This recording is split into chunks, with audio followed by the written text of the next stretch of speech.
Saudi আরবের Aramco তেল শোধনাগারে আঘাত এনেছে ইরানের শাহেদ 136 ড্রোন। দেশটির পূর্বাঞ্চলে অবস্থিত রাস্তানুরা রিফাইনারিতে এই ড্রোন হামলার ঘটনা ঘটেছে বলে জানিয়েছে মার্কিন সংবাদ মাধ্যম ব্লুমবার্গ। হামলার পর কার্যক্রম বন্ধ করে দেয় প্রতিষ্ঠানটি। সামাজিক যোগাযোগ মাধ্যমে ছড়িয়ে পড়া ভিডিওতে শোধনাগার এলাকা থেকে কালো ধোঁয়া উঠতে দেখা যায়। তবে আগুন সীমিত থাকায় দ্রুত নিয়ন্ত্রণে আনা হয়। এখন পর্যন্ত কোনো হতাহতের খবর পাওয়া যায়নি। শোধনাগারটি পরিচালনা করে রাষ্ট্রায়ত্ত তেল কোম্পানি সৌদি আরামকো। এটি বিশ্বের বড় এবং গুরুত্বপূর্ণ তেল রপ্তানি কেন্দ্রগুলোর একটি। প্রতিদিন প্রায় 5,50,000 ব্যারেলের বেশি অপরিশোধিত তেল শোধন করা যায় এখানে। পাশাপাশি সংযুক্ত রপ্তানি টার্মিনাল থেকে প্রতিদিন বিপুল পরিমাণ তেল আন্তর্জাতিক বাজারে পাঠানো হয়। ফলে এই স্থাপনাটি বৈশ্বিক জ্বালানি সরবরাহ ব্যবস্থার একটি গুরুত্বপূর্ণ কেন্দ্র।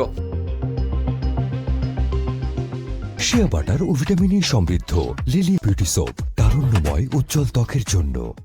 এই স্থাপনা রয়েছে শোধন ইউনিট ও বড় বড় সংরক্ষণ ট্যাঙ্ক, রয়েছে পাইপলাইনের নেটওয়ার্কও, আন্তর্জাতিক তেলবাহী জাহাজের জন্য বড় বন্দরও আছে। বৈশ্বিক জ্বালানি সরবরাহে এই স্থানের আছে বড় ভূমিকা, তাই এখানে কড়া নিরাপত্তা ও উন্নত নজরদারি ব্যবস্থা রয়েছে।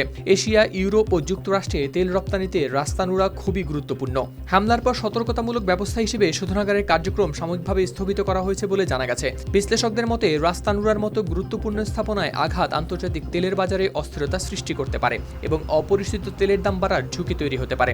মধ্যপ্রাচ্যের চলমান উত্তেজনার প্রেক্ষাপটে এই হামলা আঞ্চলিক নিরাপত্তা ও বৈশ্বিক জ্বালানি সরবরাহ উভয় ক্ষেত্রেই তৈরি করেছে নতুন উদ্বেগ। হাওলাদার শামীম, RTV।